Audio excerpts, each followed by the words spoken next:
Are you thinking about working remote out here in Colorado? Well, this video is all about things you need to think about if you are going to do that from home. Watch all the way to the end to get all the information.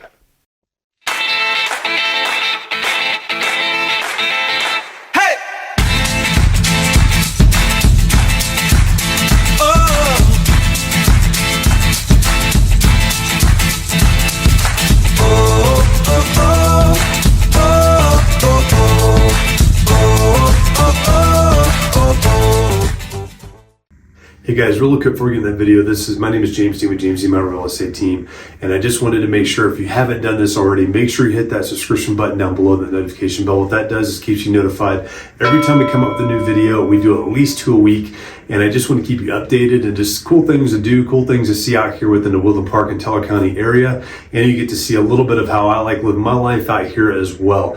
If you've got any questions or comments, please don't hesitate. Give me a call, shoot me a text at 719-266-2725.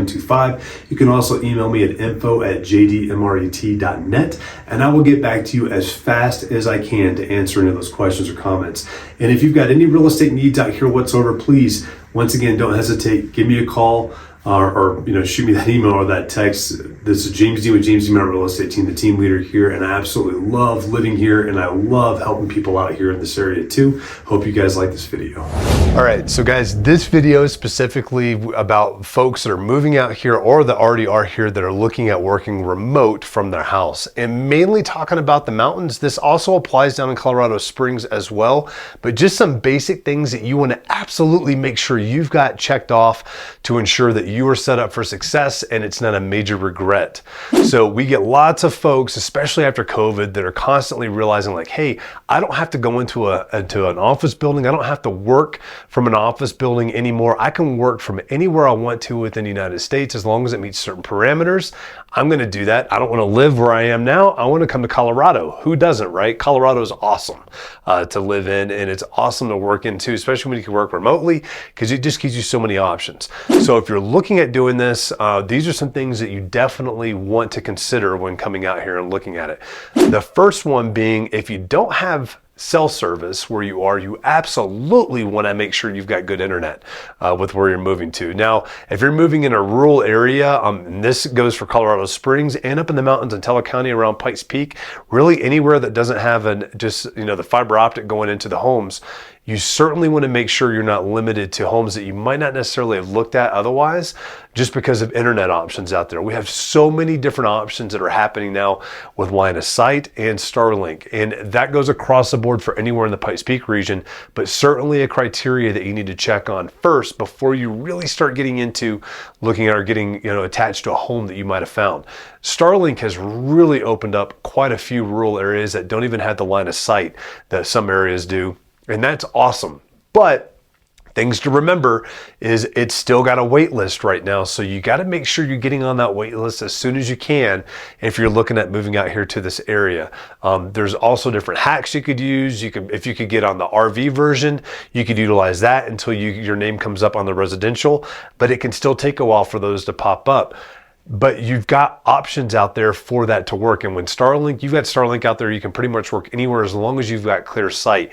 And the thing that most people need to understand with clear sight when you're looking at those homes, it's not clear sight to the south like you would expect, like with DirecTV or HughesNet or any of your other typical satellite service providers. This is clear sight to the north, which blew my mind when I first got my Starlink at my house. And I personally have Starlink, and I've personally had line of sight. And before that, I personally had HughesNet. And then, it was just from awful to great to excellent is really kind of how those kind of worked out as far as what we've got internet wise. But they're awesome services that are out there. You just got to be prepared for them and then actually plan for these as well. Now, if you move into an area that does have the ability to get line of sight, that is awesome too. So they're probably going to be able to supply you with what your bare minimums are going to be needed as far as being able to talk over Zoom or any kind of video conferences, as well as being able to download video and operate your daily basic needs on the computers or on the TV or whatever else, and then also hooking into that Wi-Fi calling so that you can actually speak to people on your phone and it doesn't sound like you're 100 miles away, unless if you're using HughesNet, which is awful because the lag on it is just terrible. The latency on there is terrible. It makes it, you could be talking to your neighbor that's right across the road, but it sounds like you're talking to somebody in China with the lag that happens on that. So that is certainly something that's probably going to be top of mind if you're looking at some kind of remote work from where you're living. Other things to start considering, and these aren't as prevalent because most of these are taken care of via infrastructure that we have here within the Pikes Peak region, but that's making sure that if you've got any kind of health needs or any kind of needs to get out of the house, you've got easy access to your basic infrastructures, your grocery stores, your hospitals, anything along those lines that you might need to do. Now, if you're not older and concerned about the hospitals as much, as really just more looking at making sure you've got, you know, groceries and all that stuff taken care of as far as how close you are to those, because you can get as remote as you want to. I mean, I'm talking like hours away from civilization or the closest town, or you could be right up there on the town as well, and still working remote and still have everything you want. So it really comes down to your needs and how much privacy and how out of the way or how out there you want to be within those realms too. So it then comes down to also maybe you're working remotely, but you still got to go somewhere once a week to just kind of show your face in an office building, whether it's in Denver or Colorado Springs or wherever. Just making sure you're in an area that's easy access of plows, you know, so that way your streets are plowed correctly and handled and taken care of, so that way you can make it to those meetings in time and get to those places as needed as well.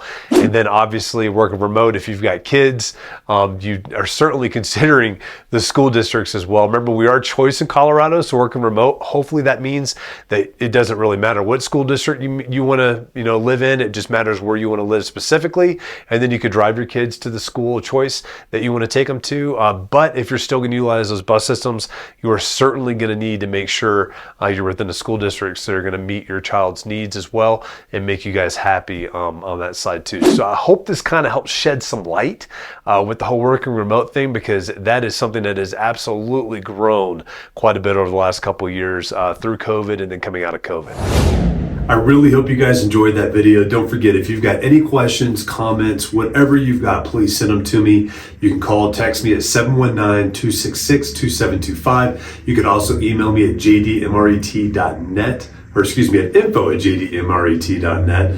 I would love to be your local real estate agent. I'd love to be your local expert. So anything, it doesn't have to be real estate related, please don't hesitate to ask. Let me know what those questions are and I will get them right back to you. I look forward to seeing you guys next time.